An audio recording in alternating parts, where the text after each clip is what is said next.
Welcome, pet entrepreneurs, to our lesson on SEO with Lauren from Boop Digital. Let me give you a little bio on Lauren. She is the CEO and founder of Boop Digital. Boop Digital is an online marketing agency that helps value-aligned creatives, entrepreneurs, and nonprofits launch and grow online. Their specialties include search engine optimization, SEO, which we're talking about today, paid ads, analytics, web optimization. Lo has been doing digital marketing for over 10 years across 32 industries, for over 17 countries around the world, and has managed over $300,000 worth in advertising budgets annually. Money, money, money, money. They are passionate about helping brands that are making the world a more beautiful and better place and get their message out and grow an online community. When they aren't scouring data in Google Analytics, Lo enjoys escaping to the mountains or beach, photography, fashion, illustration, astrology, tarot, making bougie cocktails for friends, and finding a disco to shake their booty at, and has great boots to do it in. You can find them over at Everyday by Lo and at Boop Digital Marketing. I will tag all of her websites, the socials, everything you'll need. Lo is fantastic. She helped me with Dog Spotted grow immensely, and I'm so excited to have Lo here. So thank you. And I'll take it away, and I'm going to be quiet. Amazing. Thank you so much, Jamie. Yeah, always a pleasure working with you. So I will get started just by saying kind of as we get into this presentation, I'm probably going to be going over a lot. I also am not sure kind of what the level of like SEO knowledge is. So I'll kind of have a brief primer, and then I'll get into kind of the content for this presentation, and then I'll like open it up for questions afterwards, just to make sure that we like keep to a good cadence, because I guarantee it'll get like more and more information as we go on. So I'll get started. I also want to let you know I created a fillable worksheet that you can download and use alongside with this presentation. You can also just choose to listen if you want to and then download it later. But there's that resource as well. So we'll get started sharing the screen. Thanks, Jamie. Yeah.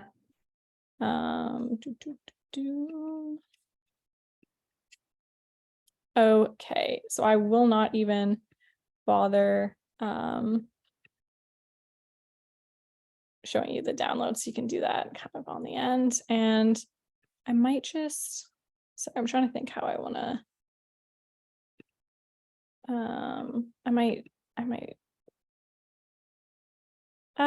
I'll leave you guys.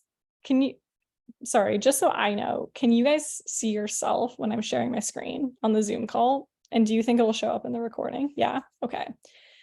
I don't love the feeling of not seeing your faces react to the material, just because it helps me know like if I've completely lost you guys. So I'm trying to think of what the best way to do this. Maybe bottom for now, and I might just kind of chaotically be moving you around if you're covering information, just so that we can see.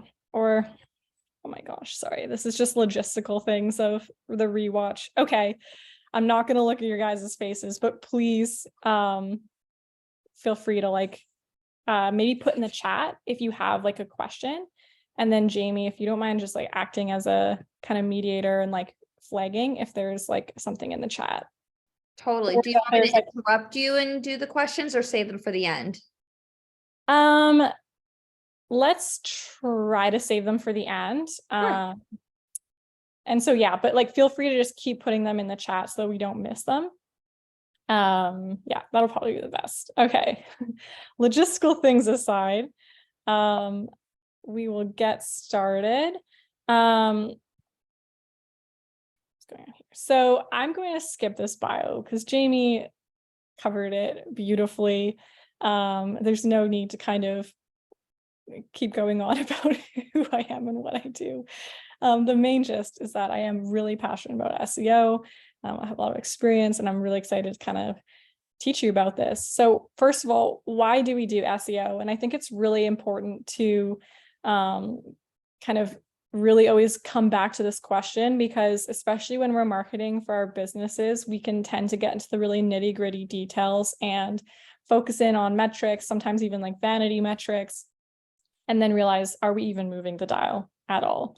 And so it always comes back to increasing our organic web traffic for SEO.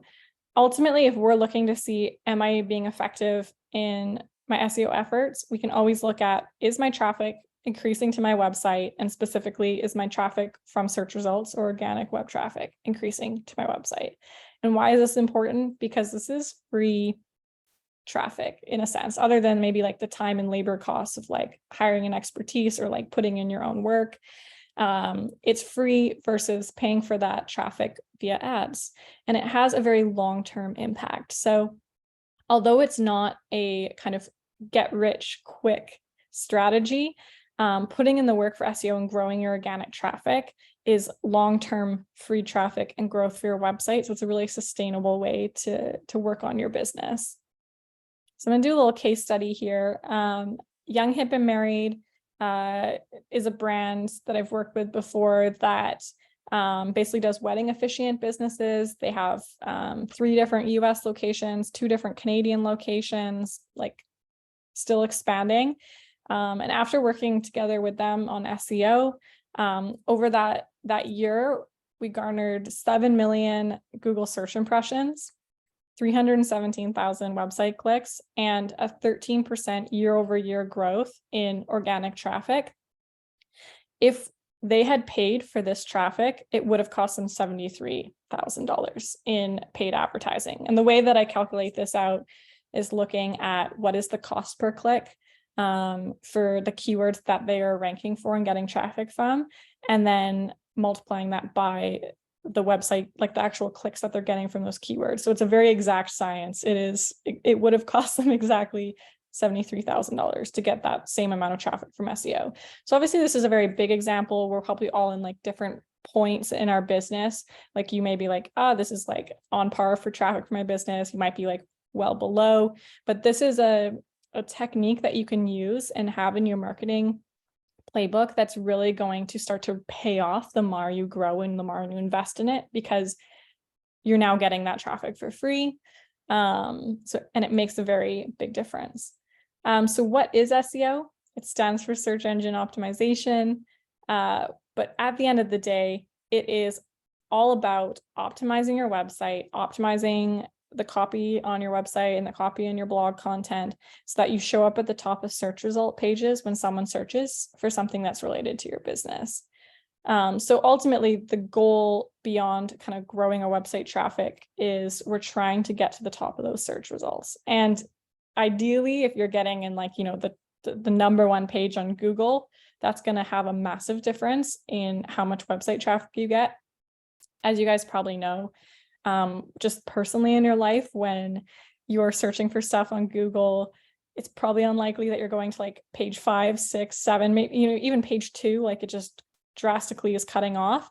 So the more times you can show up on the number 1 page for Google, the more traffic you're getting.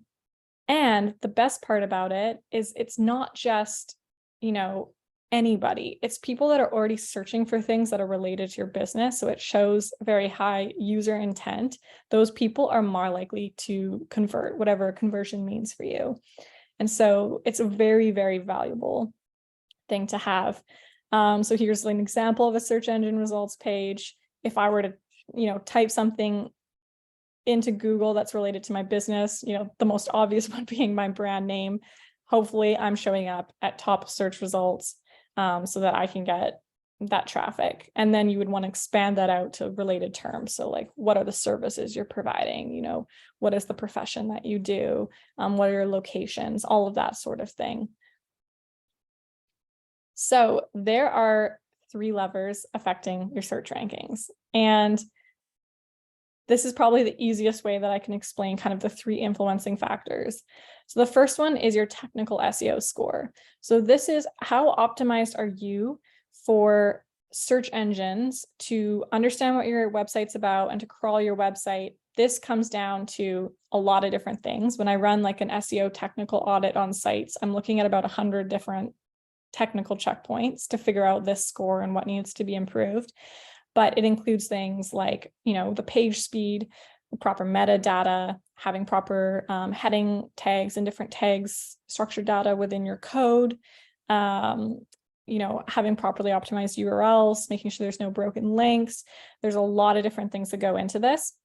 The higher your technical score, the higher that Google is going to think that you have a good user experience and want to show your website for search results, because they're trusting that someone isn't coming onto your site and having a bad experience. And this is, compared to all the other sites on the internet. The next one is your domain authority score. This is kind of an internal metric. There's not necessarily like a public, database where you can just look and see everyone's score. Probably the easiest free way for you to find this is to sign up for a free trial to an SEO software like Moz or SEMrush. We'll talk about SEO software a bit later, but in general, the techniques and things I'm going to talk about with you right now are free things that you can do. SEO software is really expensive and very specialty, so I don't often suggest, unless you're, really dedicated to it and have that budget to be paying for SEO software. But the free trials will be able to give you a domain authority score. A domain authority score is essentially an internal metric that Google uses to figure out how trustworthy or popular you are. And this can really run the gamut. Like if you think about the highest domain authority score websites on the internet are probably government sites, for like official government sites or like official university sites. They're very high domain authority. They're very trusted. And then at the very lowest end of the spectrum, we've got like Joe Bob's Blogspot, that just got launched a day ago and is just talking about rants about his neighbor and how he wants the neighbor to cut down the tree. That's going to have like the lowest domain authority score. And so it really runs the gamut. So you've got to think about it in the context of like all the websites on the internet and like how trustworthy you are. So most, there's so many websites on the internet. The majority of websites are actually like on that lower end of a domain authority score. So unlike a technical SEO score, which you could technically score perfect, like let's say 100 out of 100, a domain authority score, it's probably unlikely that you're going to get past like a 30 or 40 ever. So the scale is a bit different in how important it is. However, it's also kind of affected by how important you are in your specific industry or niche. So the more that you are on relevant magazines, publishing sites, noted in the news or press. So in general, just like a kind of traditional PR strategy is really important to helping improve this domain authority score. The more really like high quality content that you have compared to your competitors in the space, that can help affect domain authority score. And often one of the techniques that is used to improve this is a backlinking technique. We're not going to get into the nitty gritty of backlinking in this particular presentation. And because we're not getting into it, I think the only thing I'll mention about this is please do not fall for scams for backlinking. You probably as a business owner get a lot of cold emails from people that claim to be like SEO professionals, and they'll be like, pay $100 for like 100 links, backlinks, anything like that. Just avoid that. That's like the one thing I'll say in this presentation. It is possible to get flagged and get like shadow banned by Google for trying to kind of trick your way into getting a higher domain authority score. And that's one of the easiest ways to get flagged is by paying for backlinks. So yeah, just be careful out there for that one. The last lever that affects SEO is the relevancy of your content. And this might seem really obvious, but I really just want to kind of make it as obvious as possible. If someone, puts in a specific search term in Google, do you have that exact search term on the on the actual page that you're trying to have show up in search results? Does it show up multiple times within your content? Is that page actually the best content on that search term on the internet? And how we affect this is, one, by making sure that we do proper good keyword research for our main site, and that the actual main pages on our website are optimized for those search terms that we want to show up for.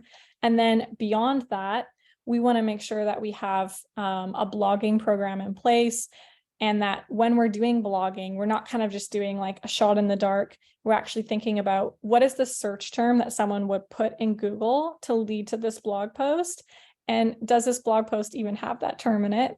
And is it optimized for related terms and has high quality content that's actually answering to or explaining this search term? And so that is going to be the bulk of this presentation.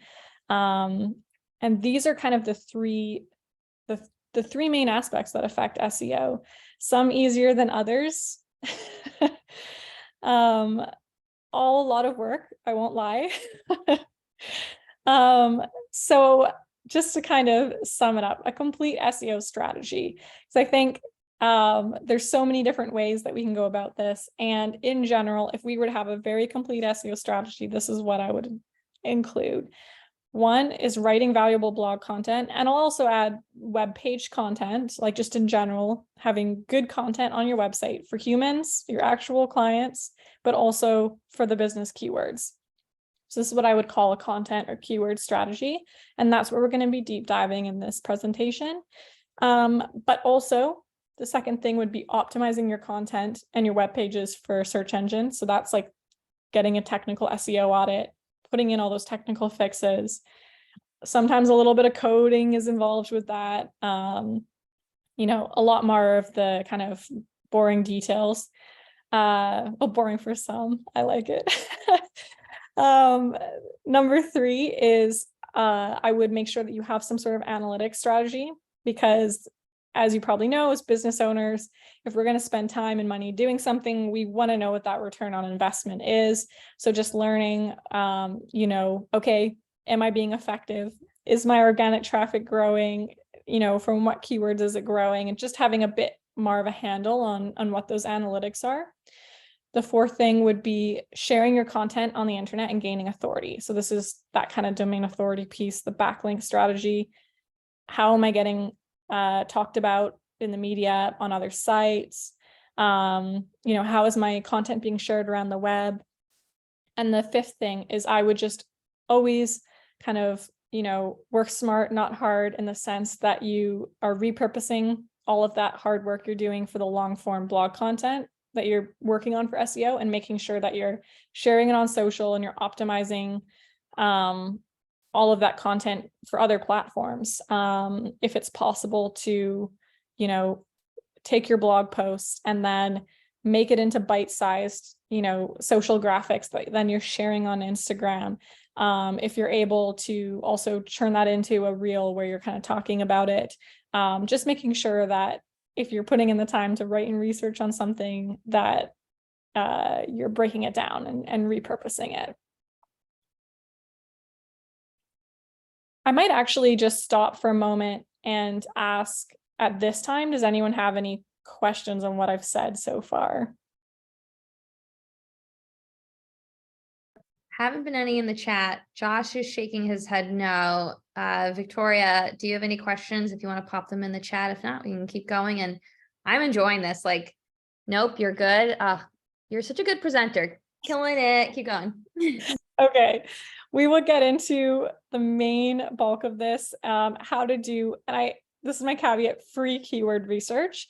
There are many very interesting, complicated, data-driven ways to do keyword research using professional SEO tools. So for example, when I'm working with clients, because I'm an SEO specialist, I have access to multiple paid SEO tools, and what I'm doing is actually not even what I'm about to teach you today. It's like a lot more complicated, but it would be a very annoying presentation for me to be like, yeah, the solution is to spend, a few $100s and just on like SEO software that like you don't necessarily know how to use, and then like, do all these complicated things. Like I'm trying to distill this into really easy, actionable things for you guys to start working on, to kind of get introduced to SEO.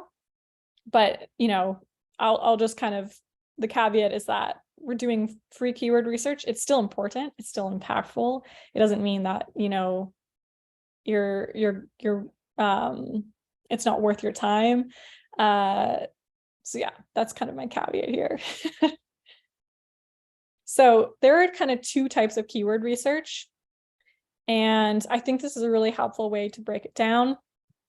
The first type of keyword research is developing kind of a main list of like keywords for your business and for your website. And so this is what we're going to kind of use the worksheet that I included to start to develop, so that we're really clear on what that list of keywords is for your entire business. And in general, if I were to get really into looking at, measuring my keyword rankings over time, and measuring keyword rankings would be like watching to see, how high in search results I am getting for certain keywords, I would be doing it for my main keyword list, because ultimately these are going to be the list of terms that are the most important for your business to show up for in terms of like actually getting customers and actually getting clients. So this list should be aligned with the actual services you provide or the actual products that you're selling. It should be, all the terms related to your business type. So if you're a veterinarian, it would be like literally, veterinarian in my location, or veterinarian near me, or best vet, like all that kind of stuff. And it would also be related to like the locations that you're in. So if you're a brick and mortar business, you would want to make sure that you had terms related to the neighborhood, to your address, to all that kind of stuff. So this is very much aligned with your actual business objectives, because that is going to be your first priority to making sure you're showing up in search results. The second type of keyword research is when you're researching keywords for blogging. So once you have your main website and you have your main keyword list, and in general that your website and the structure of it is all optimized for kind of the main terms, in order to kind of rise in rankings, you're going to want to start to kind of produce blog posts. And in general, you can produce blog posts, and that will help your SEO because you're providing Google yet another page of content to be able to rank for. But what takes it one step further is being able to create a blog post that's also optimized for its own set of keywords, and hopefully that those set of keywords are related to your business goals. So we're actually going to cover both of these, and it'll be able to kind of get you into a system that you can use to know and just kind of check off your list. Cool, I've optimized this web page, or I've optimized this blog post for the keywords that I want to rank for. So in general, before we get started on the main keyword list, just want to talk a little bit about resources. So one is I created this main keyword worksheet list, main keyword list worksheet that Jamie shared that you can work through. I also have a paid resource, and that is like a custom SEO content strategy report that includes a lot of things, but part of that is helping you come up with that main keyword list for your business. And then completely free is I have a full kind of breakdown and blog tutorial of how to choose certain SEO keywords to focus on. And that's just like a ton of brainstorming activities to help you kind of think about all the possibilities for creating your main keyword list. And that's on my blog. Okay, so if you were to use your worksheet, this would be the time to kind of pull it out and take a look at it. In general, though, we'll kind of work through it. I actually might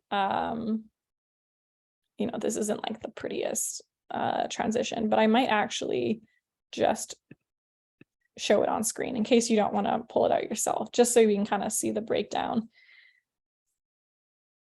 The format is actually quite simple.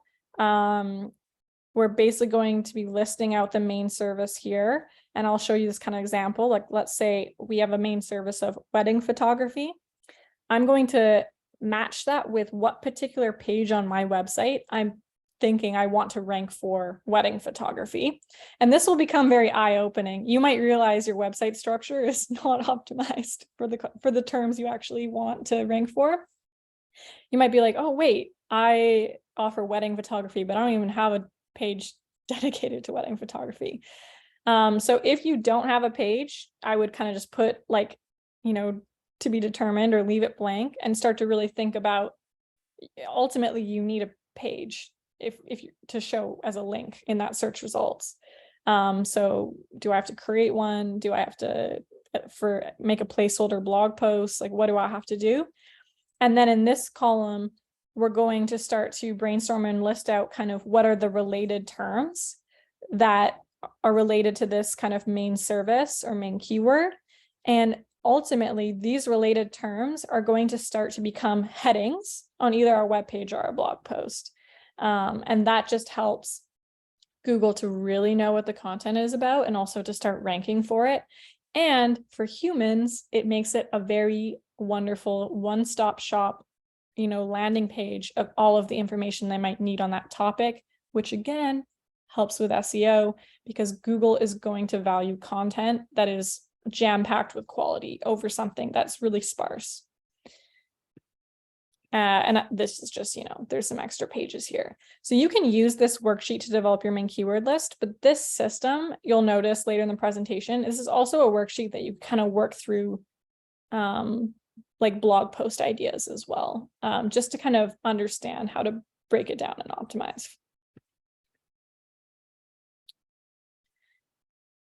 So working with this worksheet, if I were to work through my main keyword list, I would start off listing all of my main services and products. So for me, I might be like, search engine or SEO, like, SEO technical audit, SEO content strategy, like SEO consulting or coaching, web design, web development. I would just like start listing it out in that worksheet on the first column. I would also try not to be too jargony. We all have kind of different jargon for industries, and in general, try to think of what the most kind of popular or common way to refer to things. This can also be relevant if you have a product or a service name that is really unique to you, maybe even like copyrighted and it's like punny. Include that service because it is the name of your service, but also try to include the name that people would regularly refer to if they're not familiar with your business and kind of your naming system. I would then, be matching each of these services and main products with a page on my website that is the one that I'm going to be trying to rank for. If it doesn't exist, ultimately you're going to want to make one. I know that this is not necessarily going to be universal. It might not also be like the happiest news to hear, because a lot of the times we also might just have like a section on like a long scrolling web page that's actually just the content. That's fine, but ultimately when you start to fully develop your website and blog content, you're going to want to create individual landing pages for these things.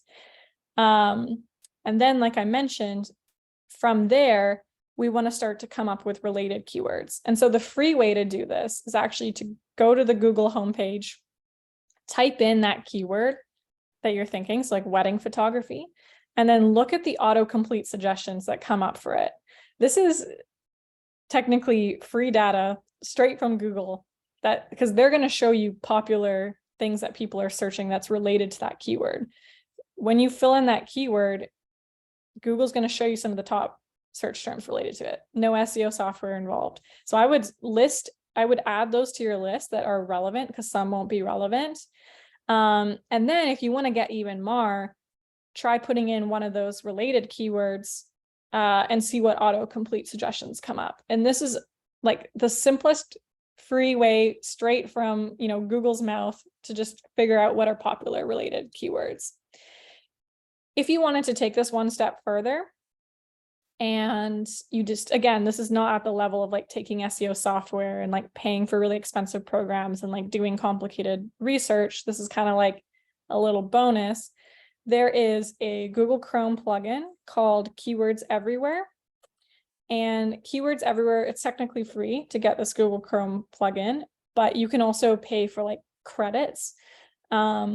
And when you pay for those credits, when you type something in Google, what Keywords Everywhere will do is show you like what the monthly search volume is, and like show you kind of some general traffic stats of all of the search results. And that can be kind of interesting if you're trying to get a sense of, okay, here's how many times something is searched for a month. And here's how many times like those related keywords are searched for a month. There's like some other like really cool data that shows up. If you do that approach, to me, this is one of actually the cheapest ways to start to get access to that data without committing to an SEO software. If you choose to do that and like, you kind of just prepay, like you can put like prepay $10 and like get some credits. Just make sure that you like toggle on Keywords Everywhere when you're doing your keyword research, and then turn it off, because then otherwise every time you search for something, it's using your credits. But like if you toggle it on, do your keyword research, and then toggle it off, those credits will go a really long way. So that would be my suggestion if you just wanted to like, drop a tiny amount of money and just get like a sense of some of the data that's out there. What I will say is that the well can go so deep, and the rabbit holes, it just goes so deep. So sometimes what happens when it's not like, we're living and breathing SEO and really any kind of thing, is the more data and the more stuff we get at is exciting, but also like it is more overwhelming. Like we have less sense of direction. So much data available, but if you haven't already simply worked on a main keyword list with the perspective of just your business objectives and like realistically what people need to search to get to your website, try not to get distracted by the other stuff. This is kind of laying the right foundation before you start to get like really into it. So after you've created that main keyword list, which actually ultimately it isn't necessarily like the longest or hardest thing to do, this gives you a really good basis to think, okay, what are missing web pages on my website? The next thing I would probably do is I'm going to think about writing content based on those services that I provide.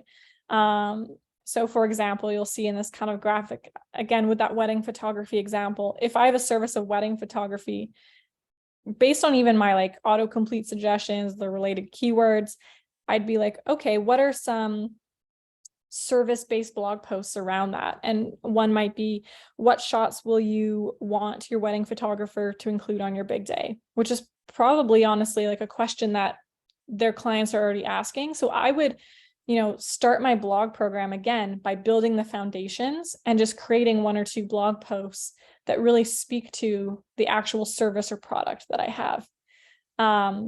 Again, this is really just building the foundation so that the work I'm putting in at the beginning of showing up in search results is also related to the types of content and things that are actually going to lead to sales and conversions.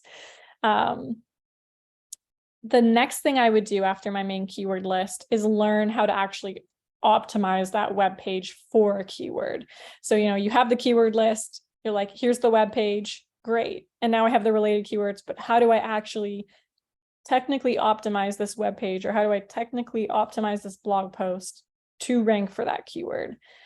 And so what I have is a blog post that is an actual full-on checklist that you can just go through once you have those keywords selected to optimize the web page or the blog post. Also, if you go on here, there's a downloadable PDF checklist as well. Again, there's a lot of different things, but I have a full checklist that you can work through. The next thing I would do is, if you were really interested, you could see where you rank for those keywords currently. Again, this is the free suggestions that I'm giving you. Like professional SEO softwares and you know, professionals in general will be able to do like a lot of different like keyword rankings on your behalf. But if you were curious, let's say you're like, oh, I'm a wedding photographer and I actually have no idea where I rank for the term wedding photography. Here is a link to type in that keyword and put in your domain and see what your current ranking is for that keyword, and it's free. So you can just see, maybe I don't rank for a keyword that's like my main business keyword at all, and that's probably the first place you're going to start. Maybe you actually rank really well and you don't even know it. So in general, I'm going to move on now to the second type of keyword research, which is how to conduct keyword research when we're writing a blog post. But I'll stop and kind of show you more free resources, or mostly free. So in general, I have that keyword list worksheet that you can work through, which again, like you can follow that same principle for a blog post. I have a paid service, which is like ongoing, like SEO, like coaching and consulting. That includes like giving you actual homework assignments, checking in that you're optimized, doing all the analytics. It's very, very hands-on. And then I also have that free blog post I talked about. And in addition to that free blog post, if you go on it, I have a free checklist as well for optimizing blog posts. And sorry, I know I'm like mentioning these resources and linking, being like, like figure it out. But in order to kind of keep us like condensed on time and just talking about keyword research, I just want to point you to those tools. So the first step to writing a blog post is to find our focus keyword. So I'm going to talk about two different kind of keywords for blog posts. One is a focus keyword, and the second one is like it's a list of our related keywords. You'll notice that the process I'm kind of teaching you is very similar to the process of developing kind of the main keyword list, finding that URL, and then the related keywords. I'm trying to kind of keep a system so that you feel empowered to just conduct the keyword research for both projects. So if I were to write a blog post and find my focus keyword, this is going to be kind of the main keyword that probably ends up becoming the blog post title, which in turn is an H1 heading tag. And then it's also probably going to be in the URL of my blog post. And it's also kind of just in general, like the blog topic. Think about it like your focus keyword should be the blog topic. It should probably be like in the blog title. The first activity that I would do, if I were thinking about writing a blog post, is try to think about a popular search term that's formed in a question. And that would become the theme of my blog post, is like answering that question in detail. And that question is probably related to an actual keyword on my main keyword list. So I have a free tool here. Again, paid SEO software goes really in depth and has like really amazing tools to do this. This was a free option I found. Let's say, going along with that example of wedding photography, if I were to put in, this was on my main keyword list and I was like, okay, I'm going to write a blog post, I would try to look for keyword data that is related to wedding photography in the form of a question. I'm not going to lie. I just found this and it seems like it gives some interesting data. So it's a good jumping off point. It is not. While it's loading, yeah. what about answer the public? Do you ever use that? Yeah, that's a good one too. In general, like any of these kind of like free options, are probably going to be pulling from like really, just like generic or general trends. And I think that is like good enough for doing this process of the blog post writing. The paid SEO software is getting like really into the nitty gritties of like the keyword, like the monthly search volume and like the cost per click value and like how it compares to like your competitors. Like it's using a lot more bespoke data, but Answer the Public is a great one as well. So obviously using my kind of discernment, like there's going to be some that are just like not interesting, but I might try to find these are very interesting. I might try to find like even maybe like what are the different styles of wedding photography. Like I could talk about like some of the different things, but I would try to find a question here that is a search term that people are searching. You could also do the Google autocomplete suggestion as well. That's a free kind of way to go about doing this. But I would try to find that question and probably set that as my focus keyword. And then from there, I would do that autocomplete suggestion to see what are some related terms. So let's just, you know, what did I say? Oh my goodness, I don't even remember. What different styles are there? I gotta check. Yeah, I think it was what different styles of wedding photography.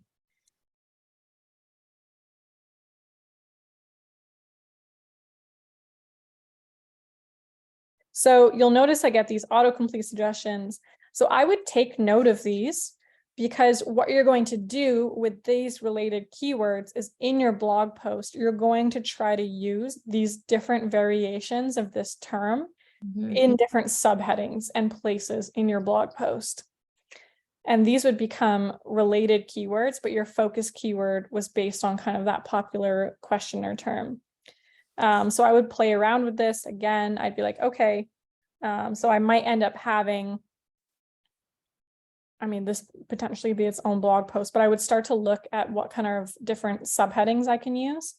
Again, all of this being based on actual kind of popular search terms. Really quick, Lo. I know because we've talked about it, like what H1 is, what H2 is and sub. Could you just pull up a blog so you can show what that looks like? Because I think that'll be helpful. Totally.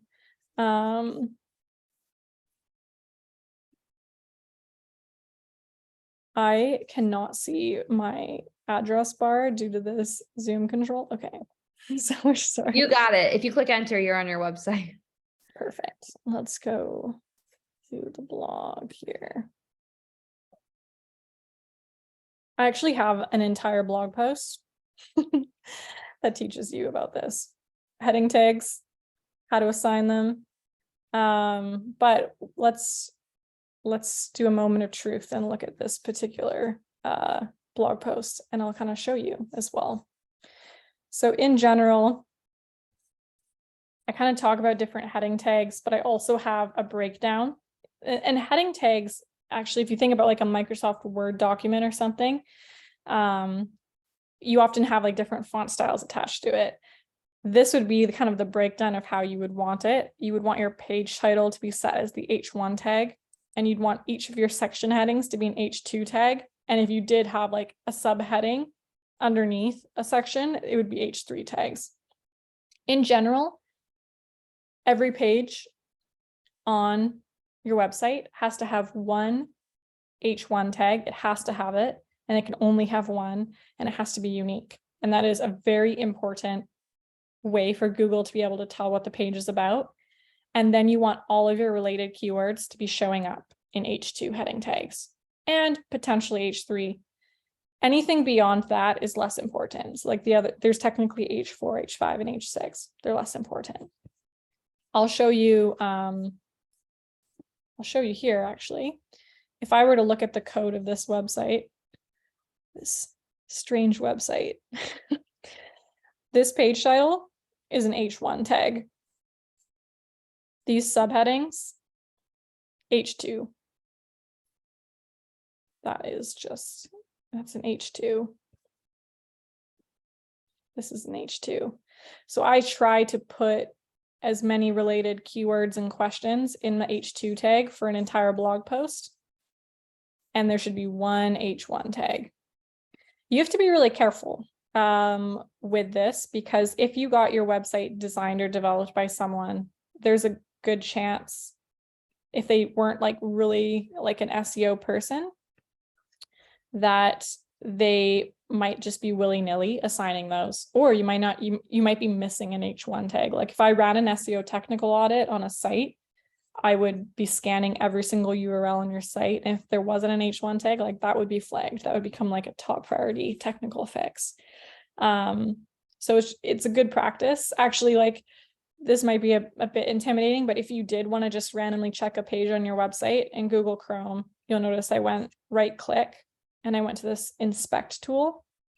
And if I click this little hover guy icon, I can hover over elements and you can start to see, okay, this is an H1. Like you can kind of start to like hover over your text and see, and like if you're missing like a tag or what certain font styles are currently assigned to. Yeah. Kind of going back to finding our focus keyword for a blog post. The other way, so one way that you can brainstorm a blog post focus keyword is by looking for popular questions related to your main keyword list. Another way we could do it is by looking at your competitors' content, and try to choose a focus keyword like that they're currently ranking for, that you want to rank for, and then simply put, create better content than them. You can't copy and paste their content. In fact, that would, again, get you penalized. But this is a very simple, free way to find out, you know, what your business competitor is currently blogging about. And some of it is not going to be relevant, and some of it might be like fluff and distracting. But if you notice that they have really good content, and let's say you type a main keyword from your main keyword list, and you see what the top, 3 organic results are, skipping past the ads, because you'll actually notice, the first few results are paid. They'll have a little ad thing, so ignore those because they're paying for that.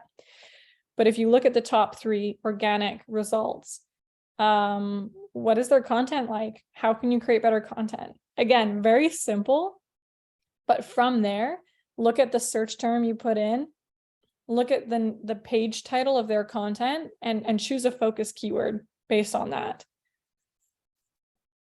Again, caveat, these are the free options, but still very strategic options for creating that focus keyword. So when I'm finding that related keywords, we actually kind of already covered this, but I would go and do that autocomplete suggestion to find as many related keywords, and I would put those as the H2 tags in your blog post. So we actually kind of already showed and talked about that. Again, I do have a video showing that autocomplete suggestion hack we've already covered in this presentation. Okay, putting it all together. I think the main barrier to SEO is, one, there's obviously the technical side, and that we didn't cover that in this presentation. There's a lot of technical optimization. We talked about keyword research and kind of planning out our web pages and our blog content. But in general, no matter what aspect of those 3 levers of SEO we're talking about, probably the main barrier is overwhelm. There just feels like there's a lot to do. And so I want to kind of show you, this is not the only way to do it, but let's say you were feeling overwhelmed and you just wanted to try a system and get consistent about it. Here is one that you can try. So this would be a sample small business SEO plan where I was committing to 8 hours a month or a couple hours a week. And the commitment to myself was I'm going to work on 1 long form blog content, publish it, and promote it on social media a month. If you were working on that foundational aspect we talked about, working on your main keyword list and making sure you have proper web pages, this could be switched out for, 1 long form or fully optimized landing page or web page. So if I were to break this down, this is a sample. This is probably like the lowest time commitment I would commit to. Like in general for SEO, the bare minimum would be producing like 1 blog content a month. I always try to push my clients to a minimum of 1 to 2 blogs a month. If I'm meeting with them bi-weekly, then it's usually like, let's try to get a blog post like written, on the off week, and then come back and review it. So usually I'm saying like at a minimum 2 blog posts a month, and then like, promoting it twice a month. So in the first week, one of my hours, I just kind of broke this down by an hour, but like one of my hours might be writing and publishing a blog post based on an actual business goal or a service I provide or focus keyword that I've chosen. And the other hour that week would be spending an hour trying to improve a technical thing on my website. This would be usually because you have gotten a technical audit for your website, and so you're now like spending an hour working on fixing one of those things. If you hadn't done that, you could spend an hour working on technically optimizing your content based on that checklist I talked about. That's on my blog. In the second week, I might spend an hour planning and scheduling social media content that will lead people to that blog post. So I might make like bite-sized, social media graphics that are just like pulling content from that blog post I just wrote. So then I can share that on social media, share to my blog post. Then you also know that a certain amount of your social content is directly linked to your main keyword list and your main services. I might spend the second hour like optimizing that blog post for search engines that I just wrote. So making sure the heading tags are right, making sure you'll see the checklist, but like making sure maybe there's alt text in my images. There's a lot of little things you can tweak. In that third week, I might spend my first hour brainstorming content ideas and like working on my main keyword list or doing that competitive research. Again, that takes time, so I just kind of put it in there. And I might spend my second hour, again, improving a technical thing on my website. You'll notice I put that one twice. It's because it's very important. In the last week, I might spend an hour doing that analytics, like how's my web traffic grown? Like, am I getting page views to that blog content? Like, are people actually converting into customers from what I'm doing? And so I would spend that last week kind of looking at what was successful. Like, did people like it on social media? Did I get a bunch of comments being like, that was so amazing, but I wish you talked about this or covered this? Now you might have a blog post for next month. So I would just spend some time actually like thinking about how effective have I been. So this is kind of just like a sample of how you could break it down. Again, you can kind of switch this up depending on what works for you, but I wanted to give you something, like some structure, so that you weren't like, okay, this was great, but like, now what? Here. Okay, so what have we learned so far?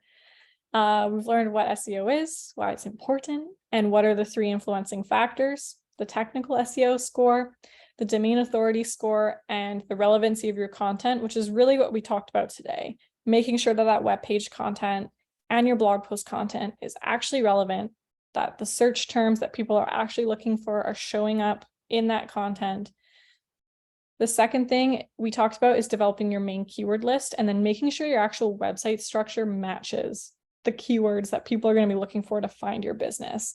You might be like, wow, my website is so optimized for this. I've got all the pages I need. You might be like, wow, I had no idea that this was even a consideration when I was getting my website developed and designed. I've got a bit of work ahead of me. The third thing that we talked about is doing keyword research for your blog posts, picking a focus keyword, setting that as your H1 tag, as your page title, and like blog topic, and then finding the related keywords and making those subheadings for the blog post. And then my little PS is that once you've written that blog post, I would go and check out that checklist I shared for technically optimizing your blog post or web page, beyond just, selecting the keywords and optimizing for those keywords. And then the fourth thing is just making sure that when we put in a work, especially as entrepreneurs, especially as business owners, we're probably wearing a ton of hats. I know personally, you know, I'm doing the SEO thing, but I'm also like, you know, overseeing the accounting and all of the communications and you know, like all of the hiring and the business stuff. So we've only got a limited amount of time. So if we're going to commit to an SEO plan, try to take that long form content that you made and break it down into short form content and repurpose the heck out of it across social channels, so that one, it's actually making a lot of your other content marketing based on popular search terms, and it's kind of being a bit more data driven and validating that, but it's also just making you work way more efficiently, which is so important when we have limited hours in the day. So yeah, that is my breakdown for keyword research. I know we're like took that full hour, which I knew was going to happen, but I will open up to questions and discussions if you guys have anything. I also just want to let you know for like watching this class that like if you watch this class live, or if you do end up watching the recording that Jamie has, and you reach out to me and mention like that you were in Jamie's like mastermind and like you watched me, like just give me a note so I know, then you can, like, I'll validate with her. I don't have a, you know, it'll be a manual check, but I'll give you a 15% discount on my SEO technical audit or the custom SEO content strategy. If you want to give me your email, or if you've given me my email by downloading the worksheet, that's, you know, fine too. I'm not gonna lie, I'm terrible at a consistent email marketing program. I will not be one of those people that are like constantly in your inbox, but occasionally I will send my list like, hey, I made, usually it's like a free resource, like if, you know, I'm gonna do a webinar again, like on this topic, or I've just made a new worksheet, so if you want to download it, it's done. I'm very casual about it. It's not my strong suit. And the last kind of discount or resource for watching this is if you want to refer someone who isn't part of like Jamie's like mastermind program, then and you both like are going to hire me, I'll give you both 50 off. So you would actually, if you did one of the reports like the technical audit or content strategy, you would get the 15%, but you'd also get 50 off. The person you referred would just get the 50 off. Yeah. And then just in general, if you want to know like what I do as far as SEO and like what all my services are, that is found at boopdigital.com/search engine optimization, because I have optimized that URL for that keyword. And then I also have my blog, which I write very in-depth like tutorials and checklists and like guides for like doing a lot of this type of stuff. Yeah, that is all. I hope you enjoyed. Good. Questions? Yes, we have a question and it's from Joshua and I can read it off. And while I'm reading and you're answering, Victoria, if you have any questions, or Josh, if you have another question, feel free. Okay, great. Josh has a second question. So let me copy that and ask your first question first so I don't lose it. So Josh's first question was, when you were doing, I believe, and Josh, correct me if I'm wrong, when you were doing the search and then the generated just under it, he was asking, reconverting your keywords into question searches. If you were to lift that question from the free tool, does Google penalize you for plagiarism? Oh, you mean like word for word taking a question that someone's put in a search engine? Is that? He's saying yes. Yeah, no. Like there would be no penalty for that. What plagiarism for Google, why you would be flagged for that is if like your whole blog post, similar to like if you handed in an essay at school, like if your whole blog post is like just copy paste regurgitated content from the web, you're not adding any new value to the database of information for Google, so that would be flagged. But like, you know, taking a keyword that you've done in your research and like literally using it as like your blog title or something, that's totally fine. Awesome. All right. Josh, I'm now reading your additional questions. They are fire. All right. So we have 3. Yeah. First, should you pay for an audit, and how much of the red flags are doable by yourself? And I'm assuming he means himself resolving said red flags. In general, yeah, I would pay for a technical audit. Like, just because basically how that works is we're scanning every single URL of your website for like 100+ technical things. I currently do not have a blog post breaking down all of those problems and how to fix it. That is on my own personal wish list, but it's going to take so much time. And yeah, I would suggest a technical audit. Now, what a technical audit doesn't do is like, then, you haven't like also, I say like, if you were doing it through me, like hired me to then fix those things. What I do with my technical audits is I list out the problem. I list out all of the pages that are affected, and then I list out how to fix it. And if it requires it, I link to one of my blog posts where like I give a full tutorial on how to fix it. You could also like hire me a la carte or like someone else to do those fixes. But in general, I try to format it so that you're able to do all the fixes yourself.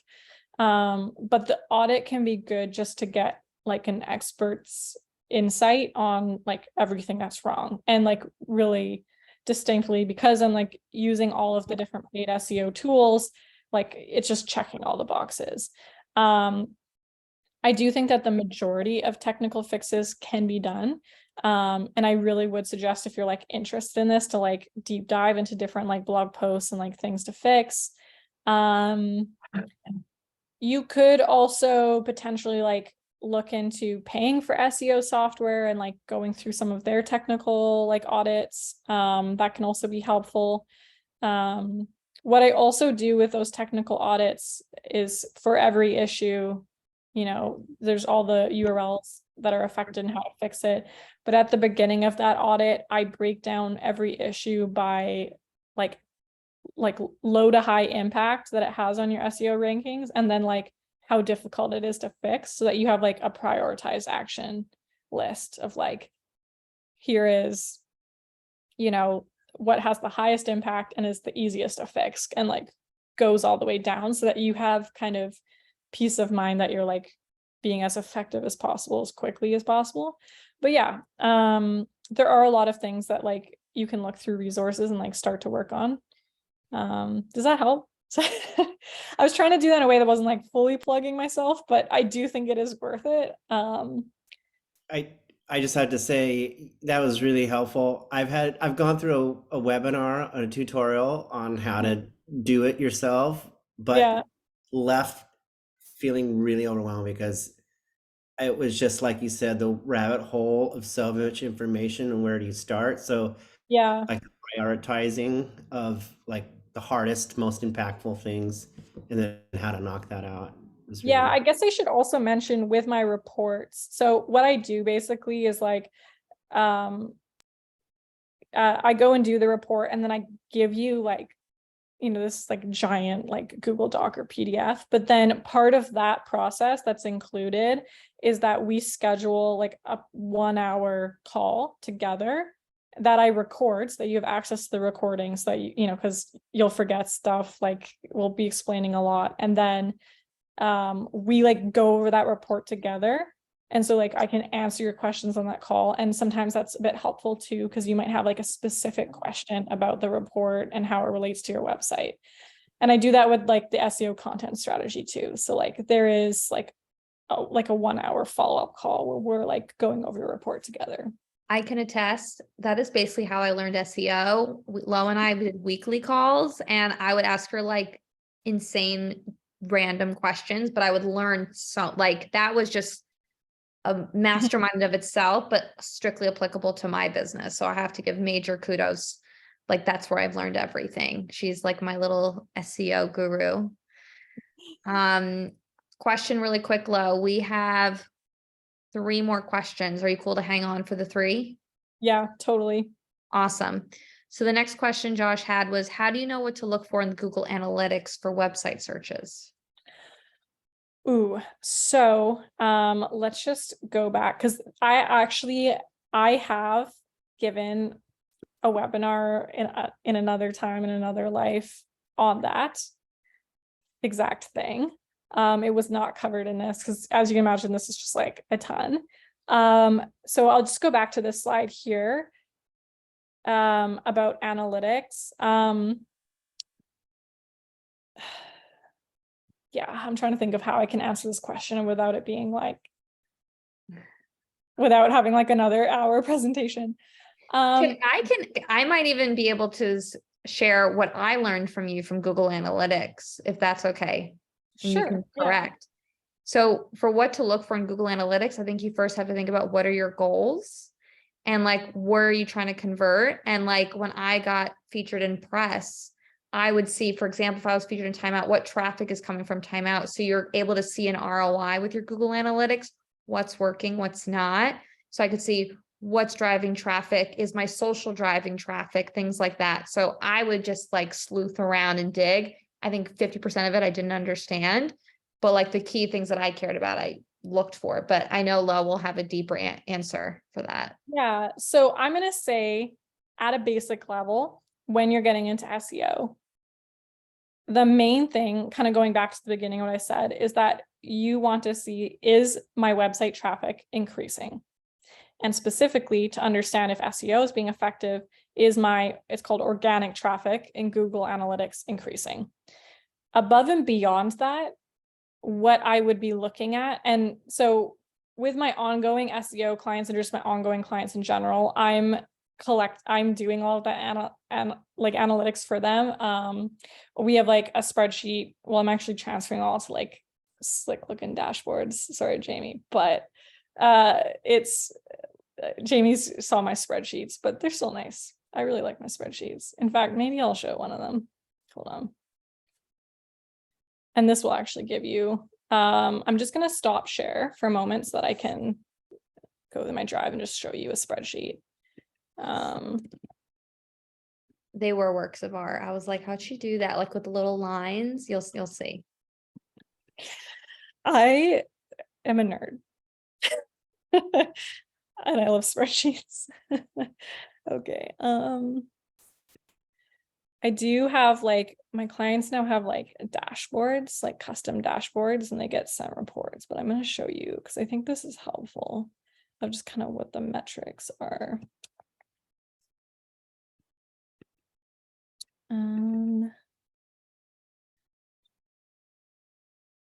What is going to be the least intimidating? Who's the lucky one? Who's the lucky business? Yeah, the one thing is, I will say my spreadsheets all end up becoming quite custom to the clients. Like I start with a certain amount, so this is going to be like a lot. But let's just go to that young, hip, and married people.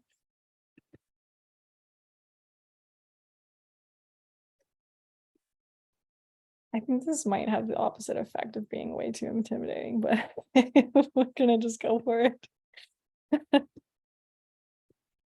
Okay.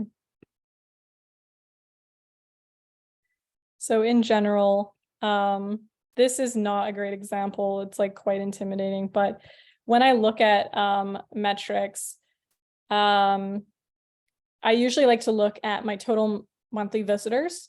I then like to look at my conversions. Now, often in Google Analytics, you have to set up custom events as conversions. So that's a whole thing in and of itself. Okay, that's so embarrassing. Sorry, my pet's automatic feeder is feeding my cat. Okay. If anyone can understand pet stuff, it's this group. Yeah, I was like, that is a shrill recording just for my cat and she loves it. So I apologize. It's almost over. Okay, it's done. Forgot about that timing. Muted everything else. So I do also like have a service where I actually do like a custom setup for your like business where like I go in and I set up like all the tracking. I set up custom events for like whatever we need, set up like custom audiences, all that. So there is like some work that goes into it, but I usually like to look at monthly visitors, monthly conversions, and then I want to see an actual conversion rate. And then I like to look by marketing channel. So if you were working on SEO, ultimately all I care about is what are the visitors from search results, which is organic traffic, what are the conversions from search results, and what is the conversion rate? And then I'll also look at ads, social. Beyond that, I like to look at markets if they're relevant. So like if you have a specific market, then I like to look by that. Again, visitors, conversions, conversion rate. These are some of the conversions that I get into with like my SEO clients is, again, I'm looking at visitors search results. I'm looking at that technical score, one of the first lever of SEO, and seeing like how it's improving. I also look at that domain authority score and see how it's improving. I look at your number of backlinks, how many keywords you're ranking for, the estimated traffic value, how much impressions you're getting on Google search, how many websites clicks, and what your average search position is.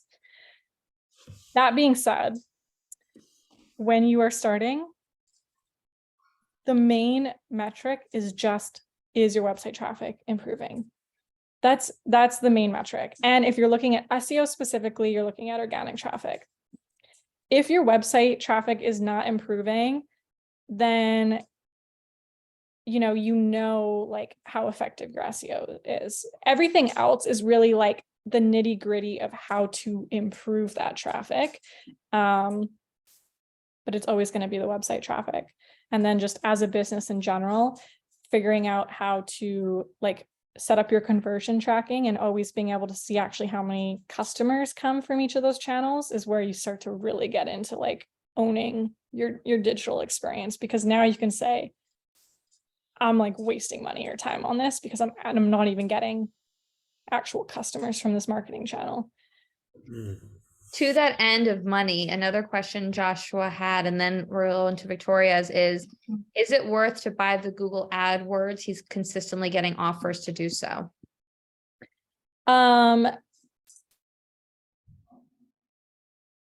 Yes and no. Obviously, yes. If the person is of quality, that being said, that person should be able to show you those numbers I just showed you, right? They should be able to show you the amount of clicks you're getting, the amount of conversions, the actual customers you're getting, and then, okay, well, I'll show you another spreadsheet. just so you know, quality. One moment. I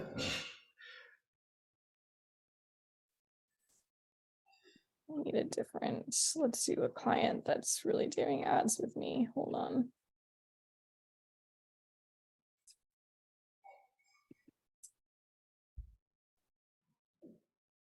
Let's do form.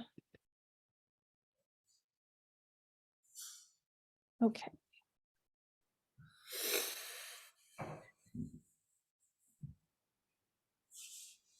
Okay. Here's what they should be able to provide. They should be able to provide how many impressions, how many clicks, but they should actually be able to provide the actual conversions so that you know the conversion rate, how much you're actually spending, and then you'll be able to know exactly like how much a cost per customer or a cost per lead is. Because then you'll be able to definitively know, I've spent this much on ads, I got this exact amount of business from it, and either I'm losing money on that or I'm actually like, it's, well under like what my profit margins are. And if they're well under what my profit margins are, well, then all you have to do is scale those ads. And so it's super worth it, because you're able to then be like, okay, for every $10 I spend, I'm getting $100.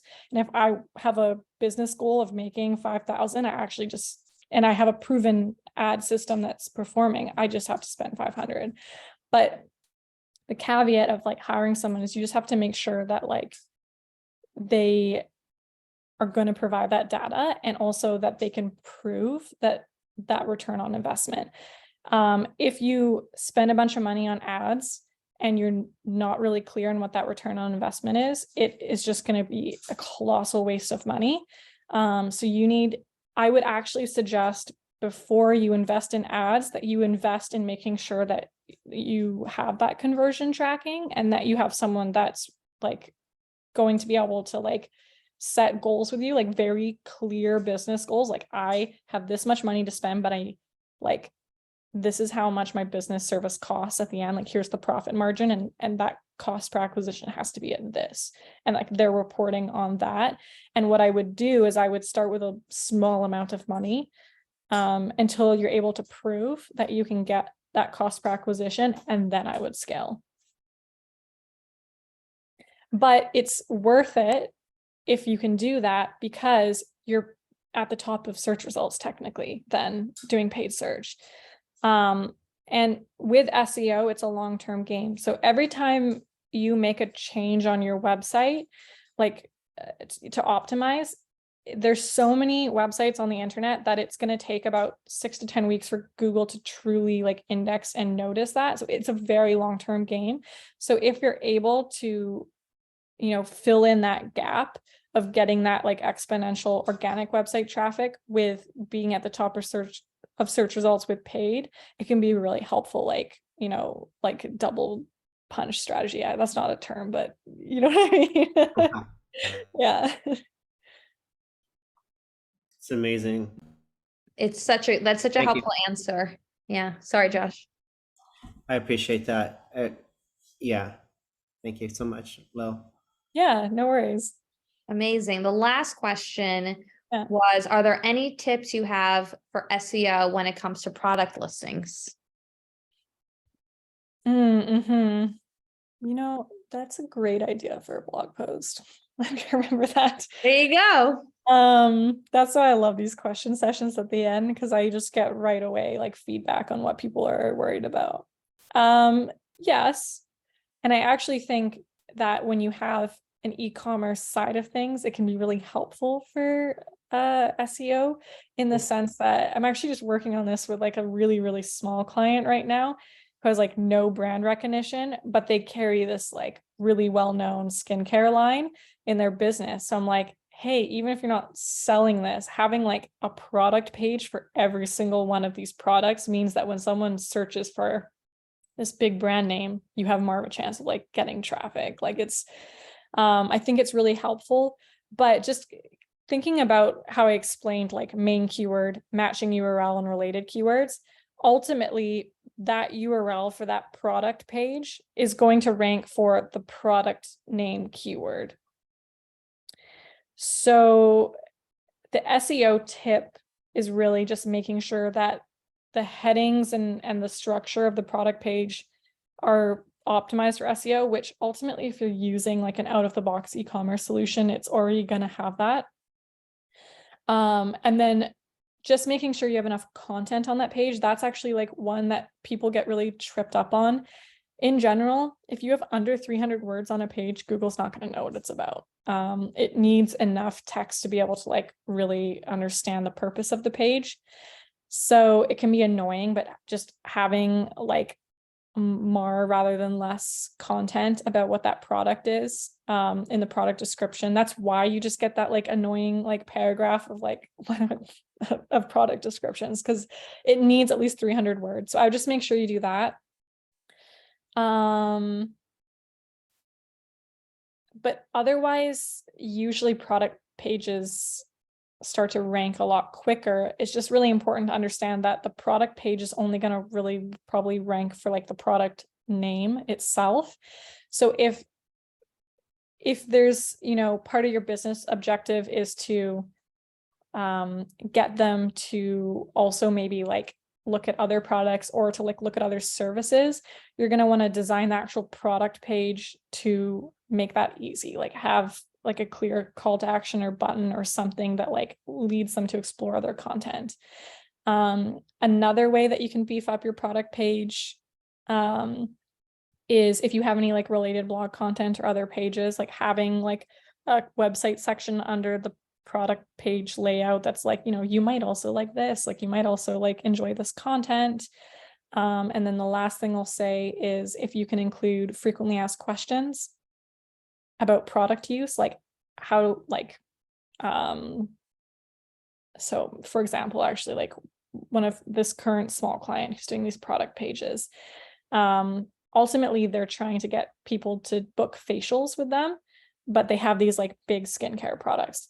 So what I'm doing is having them write a section about how they use these products in their facials with like a button that leads to like booking a facial for them. So, and then the frequently asked questions, you can do something like that Google autocomplete, where you look up the product name and start to look up what questions people have related to the product, or look at the other people's product listings and what like the review of them. Like if you get bad reviews, make that into a frequently asked question. If you're getting people like, how do I use this product? Like, how long does this product last? Like, what outfits do I wear this product with? Like whatever that is, like I would create a frequently asked questions section, and I would set the question of the frequently asked questions to H2 headings.